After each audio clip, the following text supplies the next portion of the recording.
Good morning. This is Ashley Barnes from the Get Sober movement, and today we're going to talk about marijuana. Yes, marijuana, everybody's favorite grass, right? All right, so marijuana use has picked up a lot here in the United States. In Virginia, where I'm from, it's legalized. You can grow it in your house. They're opening up retail, so you can soon you're gonna really see a lot of stores like selling. There already are some stores with special permits, and some stores doing it illegally. And it's just everywhere. Like you can't go anywhere in Virginia and not smell marijuana. But is marijuana really safe? Because I see a lot of people think like marijuana is just like this harmless drug. Keyword drug. And today we're going to explore that. All right, so let's just start with the facts. One of every 5 adults in the United States smoke marijuana. All right, so it's everywhere. For kids from 15 to 18, 14 to 18, the use is actually 2 out of every 5 from the people that have been, polled about it. For me in the substance abuse field, I haven't had one client that said they never smoked marijuana.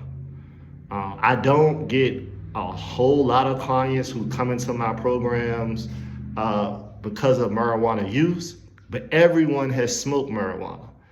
And it really makes me think to myself, like marijuana is really the gateway drug. I mean, think about it. Marijuana prepares your brain, your mind, to be okay with being high. Because, I mean, why would you just start getting high and go straight to smoking crack, right? Or go straight to sniffing heroin or sniffing fentanyl these days? Or go straight to pills? Now, some people do, but it's rare. Most people, 99% of my clients, and I teach over 4 substance abuse classes, so I have a lot of experience in this field. And I'm just gonna tell you, they all start off smoking marijuana.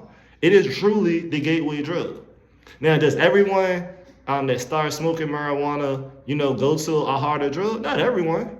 I mean, I smoked marijuana growing up. I never tried any harder drugs. My parents, were both crack addicts, so I knew I didn't want none of that. And growing up, being in the neighborhood, I saw dope heads, nodding off and sick and going through withdrawals, and I wanted no parts of that. But I thought marijuana was harmless.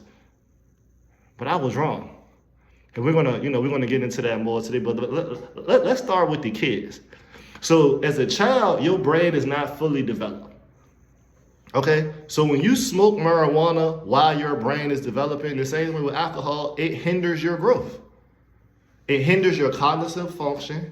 It alters your brain function. It alters your memory. It alters your learning. And it holds back your potential. But despite all of that, it gets your body and your mind used to being high. And that is the problem.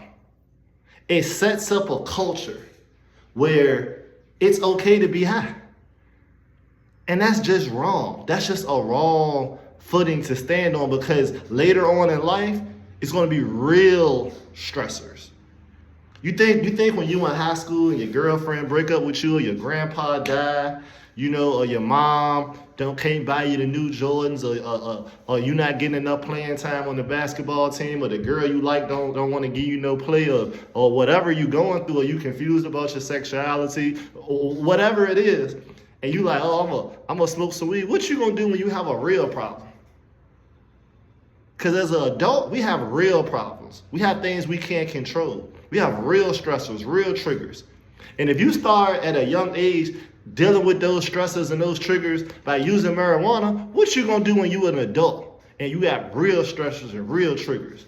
And I tell you from experience, from the people in my class, the people that I teach every day, those people go to harder drugs. 99% of them. Now, the statistics say 30% of people who use marijuana graduate to a harder drug. So for the people out there that's smoking marijuana right now, I know plenty of y'all, I used to be outside, so I get it. And I know y'all saying, well, I don't do drugs. But guess what? You still an addict. You know how I know you an addict? You're dealing with anxiety. When you stop smoking marijuana, if you had to go 30 days without smoking marijuana, you're going to experience withdrawals. You're going to experience headaches. You're going to experience changes in your appetite. You're not going to be able to sleep. You're going to be irritable. Same thing. But let's dive deeper into what marijuana does to you, because we've already covered it's the gateway drug. We've already covered how it affects the teenager.